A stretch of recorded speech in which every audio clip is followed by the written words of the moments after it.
Students, ഞാൻ ഇന്ന് discuss ചെയ്യാൻ പോകുന്ന ക്ലാസ് 8 പ്രോപ്പർട്ടീസ് ഓഫ് മാറ്ററാണ്. ബേസിക് സയൻസ് കെമിസ്ട്രി കേട്ടോ. അപ്പോൾ അതിൻ്റെ പാർട്ട് 3 ആണ് ഞാൻ എക്സ്പ്ലെയിൻ ചെയ്യാൻ പോകുന്നത്. അപ്പോൾ ഈ പേജിൽ ഇത് തുടങ്ങുന്നുണ്ട് സോളിഡ്, ലിക്വിഡ്, ഗ്യാസ്. ഈ 3 സ്റ്റേറ്റുകളുടെ അറേഞ്ച്മെൻറ്റ് എന്താണ്, എങ്ങനെയാണ്, ക്ലോസ് ആയിട്ടാണോ അതോ അകന്നാണോ ഇരിക്കുന്നത്, അതിൻ്റെ പാർട്ടിക്കിൾസ്. അപ്പോൾ നിങ്ങൾക്ക് പാർട്ടിക്കിൾസ് എന്താണെന്ന് മനസ്സിലായില്ലേ? അതിലെ കുഞ്ഞു കുഞ്ഞി കണങ്ങളെയാണ് നമ്മൾ പാർട്ടിക്കിൾസ് എന്ന് പറയുന്നത്, തരികളെ. അതിനെയാണ് നമ്മൾ പാർട്ടിക്കിൾസ് എന്ന് പറയുന്നത്. നമുക്ക് കാണാൻ പറ്റാത്ത അത്ര ചെറുതായിരിക്കും ഈ പാർട്ടിക്കിൾസ് എന്ന് പറയണതേ. അപ്പോൾ ഒരു പഞ്ചസാര, ഒരു ക്രിസ്റ്റൽ എന്ന് പറഞ്ഞാൽ എന്താണ്? പഞ്ചസാര നമ്മൾ ചായയിലൊക്കെ ഇടൂലേ, ആ പഞ്ചസാരയുടെ ഒരു തരി ഉണ്ടാവുമല്ലോ, അത് നമുക്ക് കാണാൻ പറ്റും. ഒരു തരി നമുക്ക് കയ്യിലെടുത്ത് പിടിക്കാൻ പറ്റുമല്ലോ. അങ്ങനെയല്ല, ആ തരി തന്നെ കുഞ്ഞു കുഞ്ഞു കുഞ്ഞു പീസാക്കി മുറിച്ചിട്ടുണ്ടെങ്കിൽ ഏറ്റവും ചെറിയ പാർട്ട് അത് നമുക്ക് കാണാൻ പറ്റാത്തത്ര ചെറുതായിരിക്കും. അപ്പോൾ അതിനെയാണ് നമ്മൾ പാർട്ടിക്കിൾ എന്ന് പറയുന്നത്. ഇപ്പോൾ മനസ്സിലായോ എന്താണ് പാർട്ടിക്കിൾ, എന്താണ് പഞ്ചസാരയിലത്തെ ഒരു തരി എന്നൊക്കെ? അപ്പോൾ നമ്മൾ അങ്ങനെ മനസ്സിലാക്കി പഠിക്കണം. അതായത് ഒരു കൺസെപ്റ്റാണ്. പാർട്ടിക്കിൾ എന്ന് പറഞ്ഞാൽ തീരെ ചെറുതാണ്. അപ്പോൾ അതിൻ്റെ ഉള്ളിൽ എങ്ങനെയാണ് അറേഞ്ച് ചെയ്തിരിക്കുന്നതെന്നാണ് നമുക്ക് നോക്കേണ്ടത്. ഫിഗർ 4.5 നോക്കുക. അപ്പോൾ നിങ്ങൾക്ക് കറക്റ്റായിട്ട് മനസ്സിലാവും എന്താണ് സംഭവം എന്ന്. സോളിഡ്, ലിക്വിഡ്, ഗ്യാസ്, മൂന്ന് പിക്ചേഴ്സും ഇതിൽ കൊടുത്തിട്ടുണ്ട്. അപ്പോൾ നിങ്ങൾ മനസ്സിലാക്കി പഠിക്കണം അത് ഏതാണെന്നൊക്കെ കറക്റ്റായിട്ട് ആ കൺസെപ്റ്റ് നിങ്ങൾ അറിഞ്ഞിരിക്കണം. അപ്പോൾ ഫസ്റ്റ് പിക്ചർ ഫിഗർ 4.5 ആണ് കേട്ടോ ഞാനിപ്പോൾ പറയുന്നത്. അതിന് മുമ്പത്തെ പിക്ചർ കണ്ട അത്ര നിങ്ങൾക്ക് ക്ലിയർ ആവില്ല.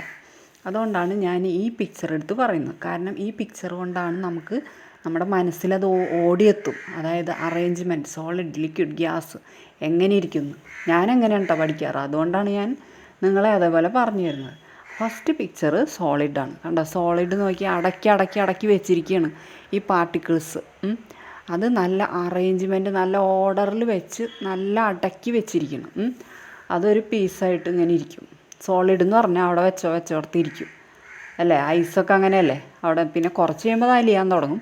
അല്ലെങ്കിൽ സ്റ്റോണാണെന്ന് വിചാരിക്കും, സ്റ്റോൺ ആണെങ്കിൽ അത് സോളിഡാണ്. അത് കുറച്ച് കഴിയുമ്പോൾ അത് അവിടെ തന്നെ ഇങ്ങനെ ഇരിക്കും അല്ലേ? അതൊക്കെ സോളിഡ്സാണ്. അപ്പോൾ ടെമ്പറേച്ചർ കൂടുന്ന ഐസിൻ്റെ കേസിൽ അങ്ങനെ പറയാൻ പറ്റില്ല, എന്നാലും അത് എടുക്കുമ്പോൾ തന്നെ എന്തായാലും അതൊരു സോളിഡാണ്. അപ്പോൾ അതിൻ്റെ പാർട്ടിക്കിൾസ് എങ്ങനെയാണ് നന്നായി അറേഞ്ച് ചെയ്ത് വെച്ചിരിക്കണം. അതിൻ്റെ ഇടയിൽ സ്പേസ് ഉണ്ട്. കണ്ട, സ്പേസ് ഇല്ല എന്ന് പറയാൻ പറ്റില്ല. സോളിഡ് ആണെങ്കിലും ഇടയിൽ സ്പേസ് ഉണ്ട്.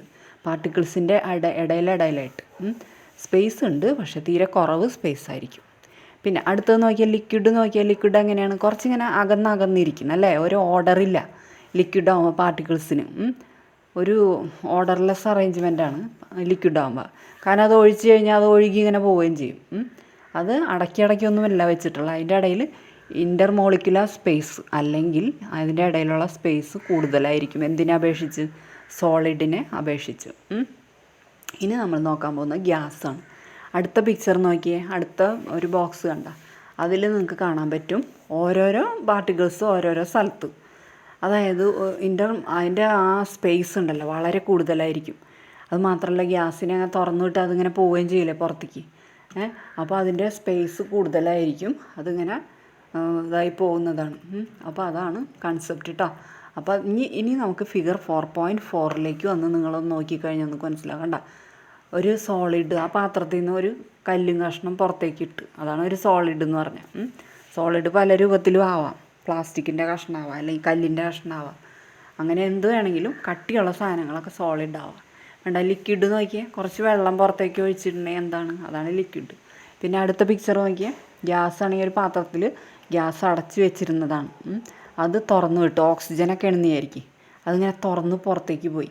അപ്പോൾ എന്താണ്? ഇപ്പോൾ ഓക്സിജൻ സിലിണ്ടറൊക്കെ ഇല്ലേ, നിങ്ങൾ കണ്ടിട്ടില്ലേ ഹോസ്പിറ്റലിലൊക്കെ ഓക്സിജൻ സിലിണ്ടർ, അതിൽ നിന്ന് ഇങ്ങനെ പോയിക്കൊണ്ടിരിക്കും.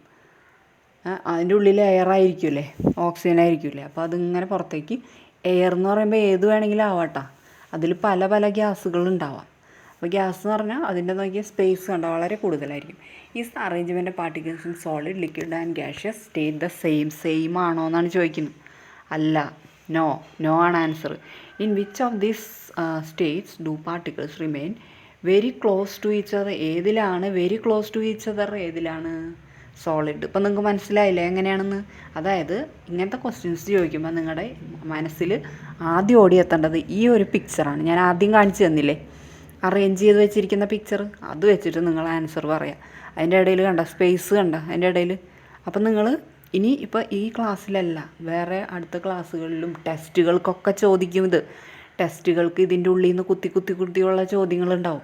പല ടൈപ്പ് ക്വസ്റ്റ്യൻസ് ഇതിൽ നിന്ന് ചോദിക്കാം.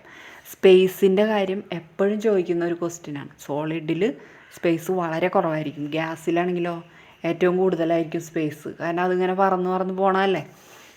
അങ്ങനെ ഓർക്കുക, നിങ്ങൾ അങ്ങനെ ഒരു കൺസെപ്റ്റിൽ പഠിക്കുക. അപ്പം നിങ്ങൾക്ക് ഏത് ക്വസ്റ്റ്യനും ആൻസർ ചെയ്യാൻ പറ്റും. ഈ പിക്ചർ നിങ്ങൾ മനസ്സിൽ കൊണ്ടു നടക്കാൻ വേണം. Okay. In which of the States are the particle most distant apart? ഏത് പിക്ചർ ഏത് കേസിലാണ് ഏറ്റവും കൂടുതലുള്ള ഡിസ്റ്റൻ്റ് അപ്പാർട്ട് എന്ന് പറഞ്ഞാൽ എന്താണ്? ഏത് കേസിലാണ് ഏറ്റവും കൂടുതൽ അകന്നിരിക്കുന്ന ഗ്യാസാണ്. ഗ്യാഷ്യസ് സ്റ്റേറ്റിലാണ് ഇത് ഏറ്റവും കൂടുതൽ സ്പേസ് ഉണ്ടായിരിക്കുന്നത്. ഇനി ചേഞ്ച് ഓഫ് സ്റ്റേറ്റ് നോക്കാം. സോളിഡിൽ നിന്ന് കണ്ട ഓരോന്നിലേക്ക് ആവണത്, സോളിഡിൽ നിന്ന് ലിക്വിഡ് ആവും, ലിക്വിഡിൽ നിന്ന് പിന്നെ ഗ്യാസ് ആവും. അങ്ങനെ ഇപ്പോൾ വെള്ളം തന്നെയാണെന്ന് വിചാരിക്കും. വെള്ളം നമ്മൾ ഐസ് വെള്ളമായി. അപ്പോൾ ആ പിക്ചർ നോക്കിയിട്ട് ഇതാണ് കേട്ടോ നിങ്ങൾക്ക് പറയാനുള്ളത്. എക്സാമ്പിൾ ഞാൻ പറയാം. സോളിഡ് കണ്ട, you must have study that when ice is heated. കണ്ട അവർ അത് തന്നെയാണ് പറഞ്ഞിരിക്കും. ഐസ് ഹീറ്റ് ചെയ്യുമ്പോൾ എന്താണ്? It changes into water, വെള്ളമായി മാറും. And when water is further heated, വെള്ളം വീണ്ടും ചൂടാക്കുകയാണെങ്കിൽ എന്താണ്? അത് ചൂടാവും. ബോയിൽസ് എന്ന് പറയുന്നത് എന്താണ്? തിളയ്ക്കും. And changes into steam, കുറച്ച് കഴിയുമ്പോൾ എന്താണ്? ഈ വെള്ളമൊക്കെ തിളച്ച് മുകളിലേക്ക് ആവിയായി പോകണതാണ്. അപ്പോൾ നമ്മൾ ഈ ആവിയായി പോണതേ ഒരു പാത്രം അതിൻ്റെ മുകളിൽ ഇങ്ങനെ ഒരു പ്ലേറ്റ് അങ്ങനെ പിടിച്ചിട്ടുണ്ടെങ്കിൽ എന്താണ്? ഈ ആവിയൊക്കെ ആ പ്ലേറ്റിൽ വന്ന് അവിടെ മുട്ടും. എന്നിട്ട് അവിടെ വെച്ച് തണുക്കും. എന്നിട്ട് അവിടെ വെള്ളത്തിൻ്റെ തുള്ളികളുണ്ടാവും. ആ വെള്ളം എന്തിൻ്റെ തുള്ളിയാണ്? ഈ പാത്രത്തിൽ നിന്നും പോയ വെള്ളം തന്നെയാണ് നമ്മളിങ്ങനെ ഈ തട്ടിൻ്റെ മുകളിൽ ശേഖരിക്കുന്നത്. ഓക്കെ. അപ്പോൾ നിങ്ങൾക്ക് മനസ്സിലായി. നിങ്ങൾ അടുക്കളയിലൊക്കെ പണിയെടുക്കുമ്പോഴേ, അപ്പോൾ നിങ്ങൾ ഇടയ്ക്കൊക്കെ ഇങ്ങനത്തെ പണികളൊക്കെ എടുക്കാൻ വന്നിട്ടുണ്ടെങ്കിൽ നിങ്ങൾക്ക് കൂടുതൽ കാര്യങ്ങൾ മനസ്സിലാവും.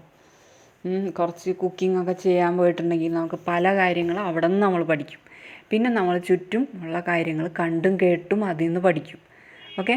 അല്ലാതെ ഇതൊക്കെ സയൻറ്റിസ്റ്റുകൾ ഇങ്ങനെ കണ്ടുപിടിച്ച് വെച്ചിരിക്കുന്നതാണ്. നമ്മുടെ ഡേ ടു ഡേ ലൈഫിൽ നടക്കുന്ന കാര്യങ്ങൾ തന്നെയാണ് ഇവർ ഈ ബുക്കിൽ എഴുതി വെച്ചിട്ടുള്ളത്. ഓക്കെ. അപ്പോൾ ഈ സോളിഡ് ഹീറ്റ് ചെയ്യുമ്പോൾ എന്താവും? അതായത് ഐസാണ് എക്സാമ്പിൾ എടുത്തിരിക്കുന്നത്. അത് ചൂടാക്കി കഴിയുമ്പോൾ വെള്ളമാവും. വെള്ളം തിളപ്പിച്ച് കഴിയുമ്പോൾ എന്താവും? ബോയിൽഡ് എന്നാണ് കേട്ടോ അവിടെ വേണ്ടത്. അല്ലെങ്കിൽ ഹീറ്റഡ് തന്നെയാണ്. ഹീറ്റഡ് ആണ് കേട്ടോ, ബോയിൽഡ് എന്നല്ല. ഹീറ്റഡ് എന്ന് തന്നെയാണ് ആ മുകളിൽ എഴുതേണ്ടത്. അടുത്ത പിക്ചർ കേട്ടോ. പിന്നെ അടുത്ത എന്താണ്? അപ്പോൾ ഗ്യാസ് കൂൾ ചെയ്യുമ്പോൾ എന്താണ്? ഇപ്പോൾ ഞാൻ പറഞ്ഞില്ലേ, പാത്രം അങ്ങനെ പിടിച്ച് കഴിഞ്ഞാൽ കൂളാവുമ്പോൾ എന്താണ്? വീണ്ടും വെള്ളമായി മാറും, ലിക്വിഡായി മാറും. അതാണ് അടിയിൽ കാണിച്ചിരിക്കുന്ന കൂൾഡ് എന്ന് എഴുതിയ ഭാഗം കണ്ട. പിന്നെ ലിക്വിഡ് വീണ്ടും കൂൾ ചെയ്താൽ, അതായത് നമ്മൾ ഫ്രിഡ്ജിലൊക്കെ കൊണ്ടുവച്ചിട്ടുണ്ടെങ്കിൽ കൂൾ ചെയ്യല്ലേ ചെയ്യണം, അത് വീണ്ടും സോളിഡ് ആവും. അങ്ങനെ ഒരു സർക്കിളായിട്ട് ഇങ്ങനെ സൈക്കിൾ പോലെ ഇങ്ങനെ ഇതിങ്ങനെ തുടർന്നുകൊണ്ടിരിക്കും. Which form of energy responsible for the change of state? ഏത് ഫോം ഓഫ് എനർജിയാണെന്ന്? Heat energy. കണ്ട ഇവിടെ നമുക്ക് ഹീറ്റ് എനർജിയാണ് പല സ്ഥലത്തും. ചൂട് എന്നുള്ള സംഭവമാണ് എന്താണ്? ഈ ചേഞ്ച് ഓഫ് സ്റ്റേറ്റ് ഉണ്ടാകുന്നതിന് കാരണം ഹീറ്റാണ് ഉണ്ടാകുന്നത് കേട്ടോ. ഇനി അടുത്ത പിക്ചർ നേരത്തെ ഞാൻ പറഞ്ഞത് കേട്ടോ. അതിൻ്റെ കണ്ട അതിൻ്റെ എന്താണ്? Energy of particles. ഇനി അടുത്തത് നമുക്ക് നോക്കാം. Energy of particles, distance between particle, attraction between particle, movement of particles. ഭയങ്കര ഇമ്പോർട്ടൻറ്റ് ക്വസ്റ്റ്യനാണ്. കാരണം എന്താണെന്ന് വെച്ചാൽ ഈ ഒരു പിക്ചറിൽ നിന്ന് 1000 ക്വസ്റ്റ്യൻസ് ചോദിക്കാം. അവർ പല ക്വസ്റ്റ്യൻസ് ചോദിക്കും. ഈ ഒരു ക്വസ്റ്റ്യൻ മാത്രമല്ല, ടെസ്റ്റുകൾക്കൊക്കെ ബേസിക് ആയിട്ടുള്ള കെമിസ്ട്രിയാണിത്. അപ്പോൾ നമുക്ക് ജോലി കിട്ടാൻ വേണ്ടി ടെസ്റ്റ് എഴുതാൻ പോയാലും എല്ലാത്തിലും ഇത് ഇങ്ങനെ ചോദിക്കും, കെമിസ്ട്രിയൊക്കെ. അപ്പോൾ നിങ്ങൾക്ക് അതിന് കറക്റ്റായിട്ട് ആൻസർ എഴുതാൻ പറ്റാത്തത് എന്തുകൊണ്ടാണെന്ന് വെച്ചാൽ നിങ്ങൾ കറക്റ്റായിട്ടുള്ള കൺസെപ്റ്റ് മനസ്സിൽ വെച്ചിട്ടില്ല. അതുകൊണ്ടാണ് നിങ്ങൾക്ക് ആൻസർ കറക്റ്റായിട്ട് വരാത്തത്. പിന്നെ പഠിപ്പിക്കുന്ന ആൾക്കാരും അങ്ങനെ പഠിപ്പിച്ചിട്ടില്ലെങ്കിൽ നമുക്കൊന്നും മനസ്സിലാവില്ല. കുറേ ഒരു ഇഷ്ടപ്പെടാത്ത കാര്യങ്ങളല്ലേ. അപ്പോൾ ചില കുട്ടികൾക്ക് അത് ഒട്ടും ഇഷ്ടമാവുകയും ചെയ്യില്ല. അപ്പോൾ ഇത് പിക്ചർ മനസ്സിൽ വയ്ക്കുക എപ്പോഴും. എന്നിട്ട് നമ്മൾ ആൻസർ എഴുതുക. അപ്പോൾ എനർജി ഓഫ് പാർട്ടിക്കിൾസ് നോക്കാം. എനർജി ഓഫ് പാർട്ടിക്കിൾസ് എന്താണ്? Heat is absorbed. Heat absorb ചെയ്യുമ്പോൾ, അതായത് എനർജി ഓഫ് പാർട്ടിക്കിൾസ് ഇൻക്രീസ് ചെയ്യും ഹീറ്റ് അബ്സോർബ് ചെയ്യുമ്പോൾ. അതാണ് പറയുന്നത് heat is absorbed. Energy of particles increases കേട്ടോ. അതിൻ്റെ എനർജി എന്ത് പറ്റുന്നു? അതായത് ഗ്യാസാക്കി മാറ്റുകയാണ്. അതിങ്ങനെ ഓടി നടക്കും. അതാണ് എനർജി ഓഫ് പാർട്ടിക്കിൾസ്. പിന്നെ distance between particles, heat is absorbed ആണ് കേട്ടോ. ഹീറ്റഡ് അല്ല, ഹീറ്റ് അബ്സോർബ് ചെയ്യുമ്പോഴാണ്. Distance between particles increases, distance കൂടും. പിന്നെ attraction between particles decreases, attraction അതായത് പാർട്ടിക്കിളിൻ്റെ ഇടയിലുള്ള അട്രാക്ഷൻ ഡിക്രീസസ്. അപ്പോൾ ഗ്യാസ് ആവുന്ന കേസാണ് ഈ പറയുന്നത്. എല്ലാ കാര്യം ഈ കേസുകൾ ഗ്യാസിൻ്റെ കേസ് ഓർത്താൽ മതി. ഗ്യാസിൻ്റെ കേസിലെ എനർജി എന്താണ്? ഇൻക്രീസാണ്. കാരണം അവിടെ ഇവിടെ ഓടി നടക്കല്ലേ. പിന്നെ ഡിസ്റ്റൻസ് എന്താണ്? ഗ്യാസിൻ്റെ കേസിൽ ഇൻക്രീസാണ് അല്ലേ, ഡിസ്റ്റൻസ് കൂടുതലല്ലേ. പിന്നെ അട്രാക്ഷൻ എന്താണ്? അട്രാക്ഷൻ കുറവാണ്. അട്രാക്ഷൻ കുറവായതുകൊണ്ടാണ് അവിടെ ഇവിടെ ഓടി നടക്കുന്നത് ഗ്യാസ് പാർട്ടിക്കിൾസ്. ആ പാർട്ടിക്കിൾസ് തമ്മിൽ അട്രാക്ഷൻ ഇല്ല. സോളിഡ് ആണെങ്കിലോ നല്ല അട്രാക്ഷൻ ഉണ്ട്. പിന്നെ മൂവ്മെൻറ്റ് ഓഫ് പാർട്ടിക്കിൾസ് കൂടും, മൂവ്മെൻറ്റ് ഓഫ് പാർട്ടിക്കിൾസ് ഇൻക്രീസ് ചെയ്യുകയും ചെയ്യും. ഓക്കെ, മൂവ്മെൻറ്റ് ഓഫ് പാർട്ടിക്കിൾസ് കൂടും കാരണം ഗ്യാസിൻ്റെ കേസിൽ മൂവ്മെൻറ്റ് ഓഫ് പാർട്ടിക്കിൾസ് കൂടും. ഓക്കെ, ഇനി അടുത്ത വീഡിയോയിൽ ഞാൻ അടുത്ത പേജസൊക്കെ പറയാം. Okay, thank you.